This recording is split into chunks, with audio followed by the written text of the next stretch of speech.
Hello and welcome to Vidwan Sarvatra Pujate. I am Sat Parashar. The fundamental lesson for the young people is that be learner, be scholar, be at its best whatever you do. Whatever could be your field of activity, you should try to do the best.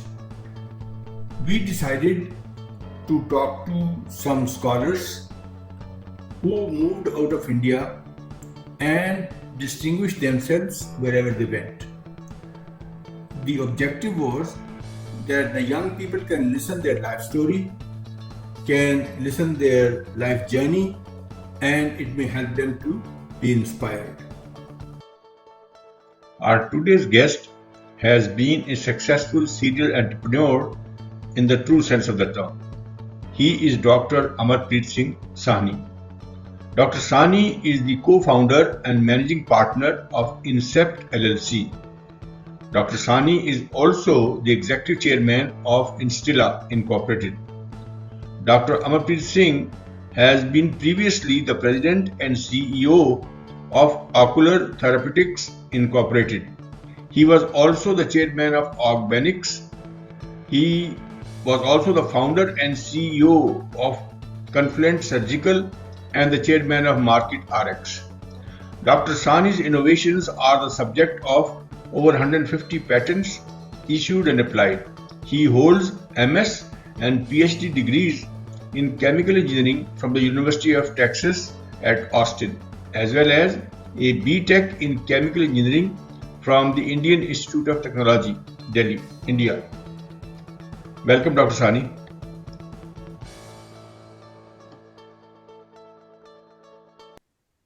Amarpreet ji, thank you for joining. And my first question to you is that would you please tell us a little bit about your years in India before you migrated to US, about your family, about your parents, about your schooling, etc. Sure, no, happy to be here, Sachi, and thank you for having me. My name is Amar Sawhney. I'm an entrepreneur in the medical device field based out of the Boston area. And I came to the United States in 1987 to do my master's and PhD. Before that, I had done my undergraduate in chemical engineering at IIT Delhi. My family was based out of Gandhinagar, Gujarat.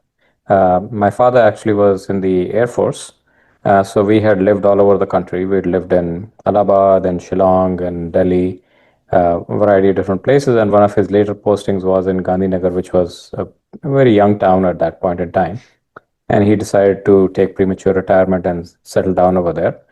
In my family, I was the youngest. I had an elder brother and an eldest sister. The eldest sister is still in India. She's worked in design. And my brother is actually fairly well known here. He's a professor at the Kellogg Business School. He heads up technology marketing for them. And he's the dean for digital transformation. He also went to IIT Delhi. He was 3 years my senior. So my education mostly was in central schools, and I think didn't go to very fancy schools. It was being in the defense forces. It just made sense. Central schools maintained a continuous curriculum, and that's kind of where we went. And my parents were educated. Obviously, my father had his bachelor's of science and an MBA, and also a master's in science. And my mother was in the teaching BABT, and she taught middle and high school science. So education was very valued in our family. And while we were not very well off, we were not poor, but we were not middle class. We were barely middle class kind of things. We did okay, but not rich by any stretch of imagination. So once my brother got into IIT Delhi, I tried also, and I was the only person I think at that time in Gujarat to get in to IIT, and decided that Delhi was the place that I wanted to be, and the rank that I had afforded me a chemical engineering discipline, so there wasn't a particularly great amount of thought that went into the decision of taking chemical engineering. So I joined over there, and I did my chemical engineering degree, and I think, in India, the decisions that kids make to go into a particular college or even take a particular job are very much driven by society as to what society thinks is the right thing to do versus what you may yourself think or want to do. So it wasn't a very conscious choice. The conscious choices came later on, and where I moved to after I moved to the United States in 1987. So once I finished my IIT, I had three avenues in front of me. I could um, go ahead and take up a job. I had one of the best jobs on campus with Hindustan Levers. I could go into doing an MBA with the IIMs, and I had admission into every IIM. I was fortunate enough that, these are competitive exams. We knew how to do well in those. And then there was this opportunity to go to the United States, and there was somebody offering, University of Texas was offering me a scholarship to do my master's. And I decided that I'm going to take the road that I know the least about, which is go to the United States. I said, maybe I'll go for 18 months. Somebody's paying for it. If I don't like it, I can always come back and do an MBA. So I decided, so that was the extent of the choice that I made. And I didn't want to start working right away at that point in time. Also, I think at that time in India, we had a thinking that education, you do it as a block, and then you do your work, and then you get married and have a life, family, and stuff like that. I don't think those blocks are the same anymore. I think you can work for some time, go back and get educated. You can do an education later on in life. So I think now things have changed a little bit more and more options are available. So anyway, so that was my background in India. It's very credible, very interesting. Thank you for sharing it. And I can see that you distinguish yourself in India itself before coming over to this place. Like you had the option to join any IIM, you had the option to take up a job, but you had that entrepreneur in you, and you said, "Okay, let me start with something which is not the job here in India, or joining one of the IIMs at that time. Instead, move to US." So I would say that after coming to US, how have you distinguished yourself now? So I came to the US, and it was interesting because I would love to say that I had a grand plan and everything was kind of going according to plan. It really wasn't. Meaning, I came here, I did my master's degree, and as I had done at IIT, I thought that, you go to the campus placement, you apply for the jobs, and you interview, and then you'll get a job. But what I didn't realize is since I did not have the work authorization in the United States. And at that point in time, none of these companies knew how to sponsor people and, get them a H1 visa, etc. So when I applied to Chevron, Exxon, Mobil, all these oil companies, Dow, DuPont, they basically summarily rejected me because I didn't have the work authorization. There was one company, Eastman Kodak, that gave me an interview. And being eternally optimistic, I said, you only need one job. So here's an interview, let me go for it. So when I went there, they realized that they had not read my application properly, and they said no at that point in time because they realized I did not have work authorization. So that was quite devastating. 30 out of 30 rejections. I had never had a rejection ever in my life in India. Every place that I applied, I could walk into. I'd never been rejected ever. So it was quite a shock to the system, a humbling moment. And at that point in time, a moment of reckoning. Now, what do I do? Should I go back to India where apparently people value me a little bit more? I could sit and complain about the fact that I look different and maybe these guys are all against me, maybe it's racism, maybe but I didn't do any of that. I figured that I'd get the advice of my advisor, who was where I'd done my master's. And speaking to him, this is Dr. Jeffrey Hubble. He was a very thoughtful individual. Even though a young guy, he was just a few years as a faculty member, so not a lot of experience, but wise beyond his years. And he basically said, look, you're a decent researcher. Why don't you consider staying and doing a PhD?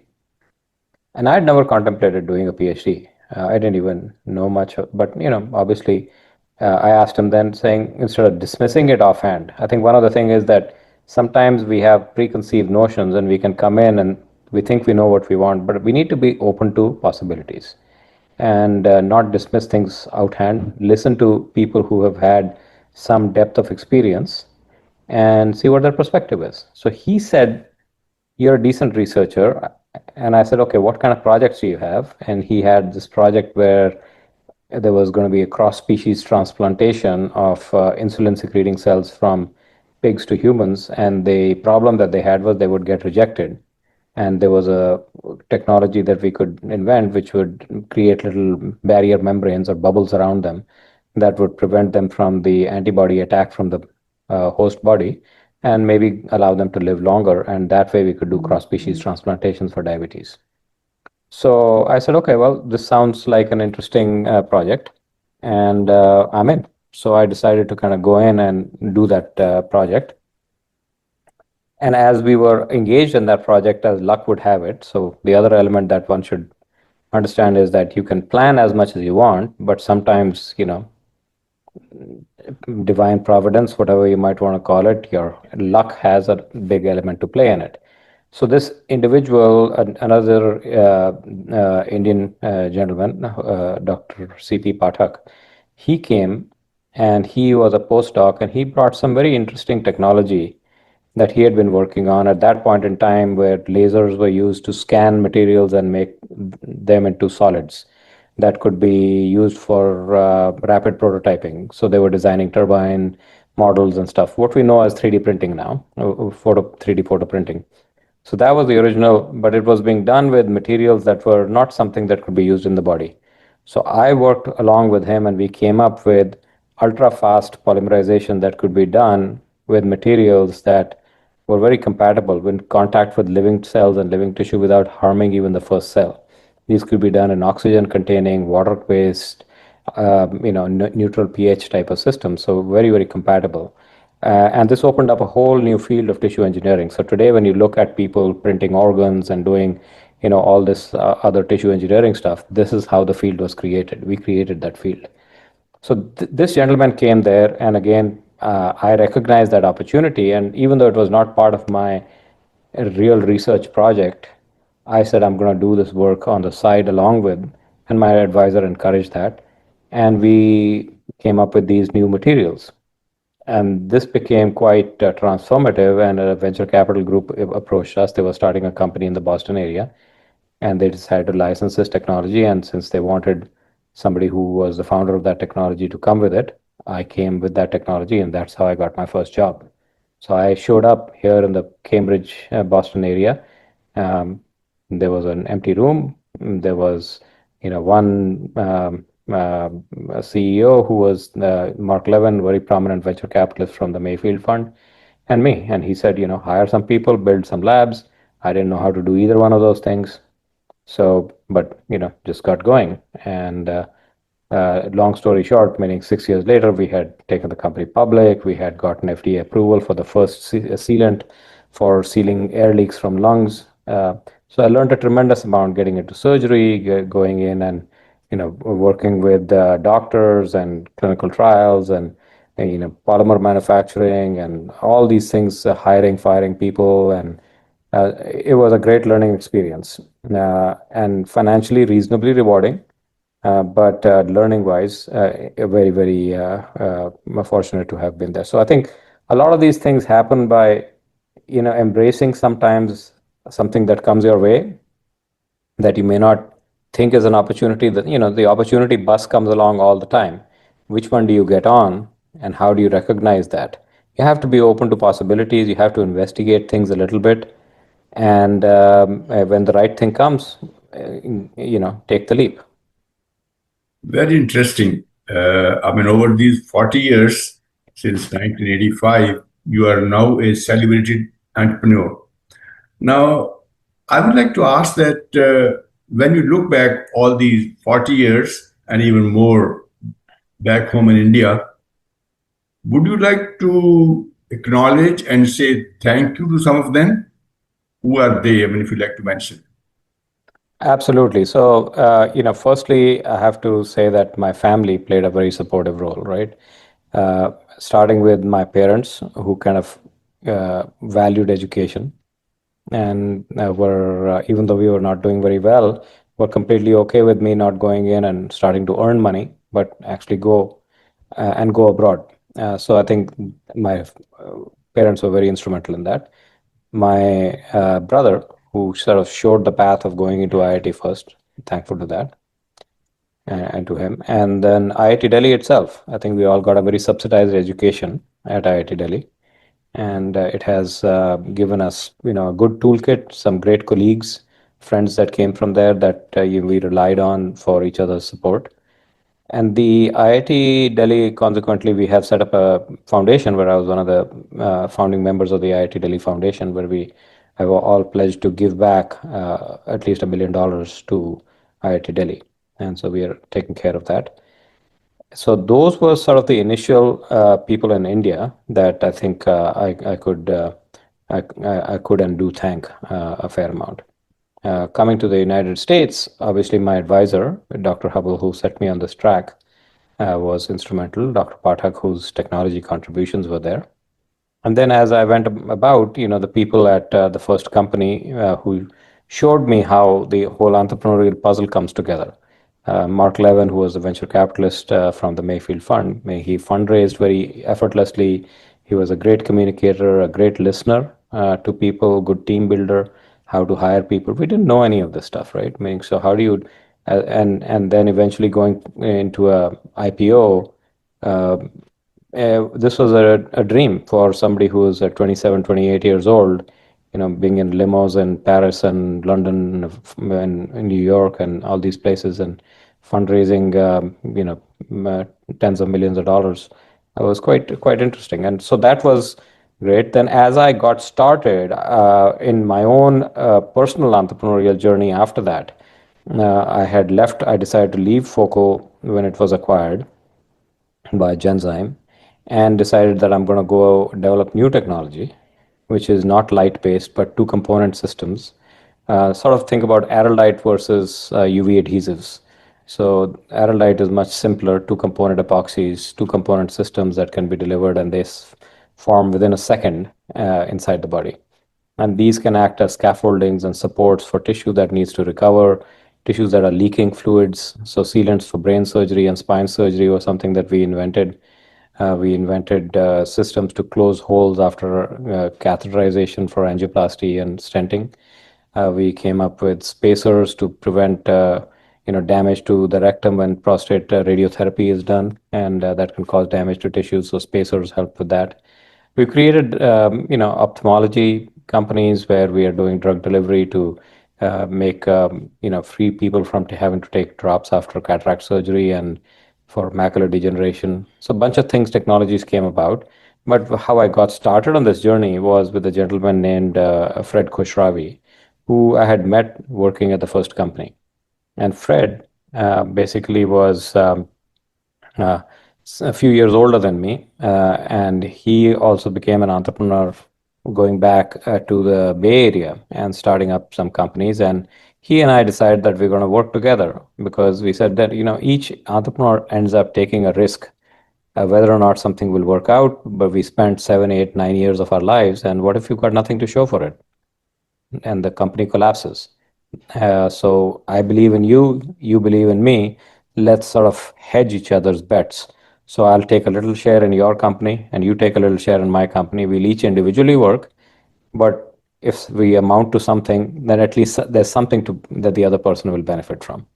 So we did this, and as luck would have it, his first company was acquired by Boston Scientific, and he cut me a nice check.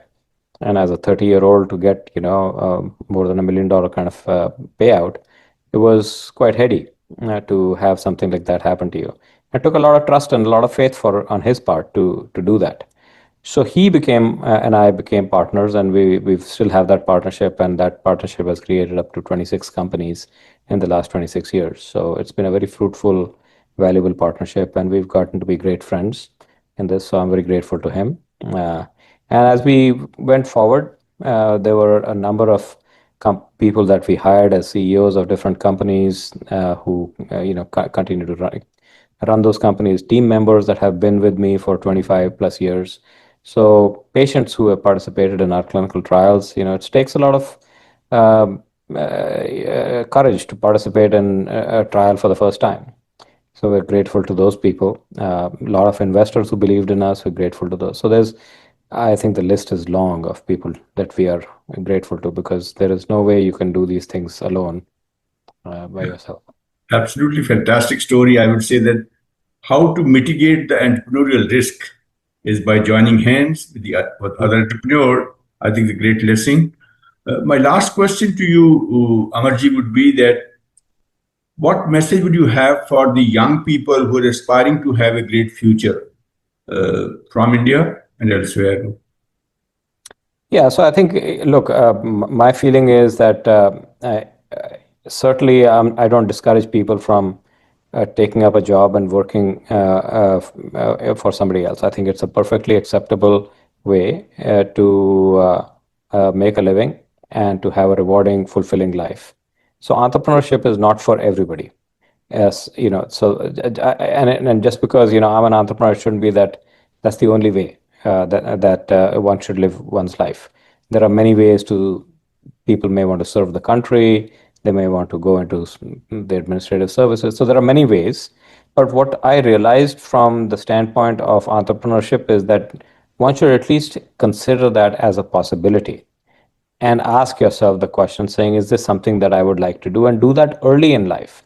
Because when you go later, you have a lot more risk in your life in terms of family, kids.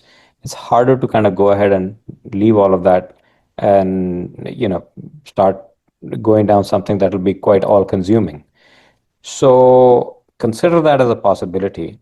And if you're going to consider that as a possibility, and if you think it is something for you, and if you think you have a good idea, then make sure that you objectively examine your idea. Don't fall in love with the idea when the idea may not be that great an idea. So have an objective list, and I sometimes teach some courses on that as to how to evaluate your idea objectively. So once you objectively evaluated your idea and you're convinced that you want to go ahead and actually start a company or do something, and entrepreneurship is something that is right for you, then I ask people to think in terms of probabilities. Probabilities of success. You take any problem and you break it out into its constituent uncertainties, and then try to turn each of those uncertainties from a probability of, say, less than half to almost one, so that when you multiply all those probabilities, the chance of success is higher. Just to kind of think along those lines, let's say that in medical device, there are typically 6 uncertainties. What is the right market? What is the right technology? Do you have the right team? Is there financing available? What is the clinical and regulatory path? And is there going to be reimbursement for this? Who will buy it and who will pay for it? These are 6 uncertainties. Now, if each of these had a 0.5 or 50% chance of success, which individually look at it saying, that's pretty good. But when you multiply 0.5 6 times, you end up with a very, very small number, less than a few percent. So when somebody tells you that if you'll have a 2% chance of success, would you embark on that venture? And most of us would say, no way, I'm not going to go, because that's just not enough of a chance of success. Well, if you have not examined these uncertainties properly, that's your chance of success. And that's why most startups fail, because people don't see that very clearly. So what should you do? You should examine each of these areas and try to see what does it take to extinguish that uncertainty. So if it is, for example, market, make sure you do enough market research and talk to enough of the customers, understand the need. Don't just think of a solution, understand the need. Then after that, if it is about team, make sure that you have a small team that you can trust, that you worked with in the past and know their character. You can rely on them, they're competent. Try to extinguish that uncertainty. Then about technology, are you a technology person? Do you have a great idea from a technology, or are you just picking up somebody else's technology? Picking up somebody's technology is like adopting, a puppy from or a dog from the pound, and you don't know if the dog's been beaten up and abused and what all history it has. While if you have your own technology, you know its ins and outs. You know what, so you can probably extinguish that uncertainty more if you know your technology. And similarly, if you have people who will finance it, etc. So the more of these you turn from less than 0.5 to 1, and then you multiply them, you have a higher chance of success. So think probabilistically is what I would tell people. If entrepreneurship is right for you, if you have vetted your idea objectively, then examine it probabilistically and try to maximize chances of success. And if you play your cards right in this game, you will succeed. Thank you for sharing these wonderful lessons. And I'm sure that young people who will be listening, they would get to see that entrepreneurship demands what, and therefore what's the process of going about it. I'd like to thank you for your valuable time and giving your life experience. I mean, for the listeners, uh, I hope to stay in touch with you in future to come back sometime. Thank you once again for your time, sir. My pleasure. It was good talking to you, sir, and good luck, and we hope to remain in touch.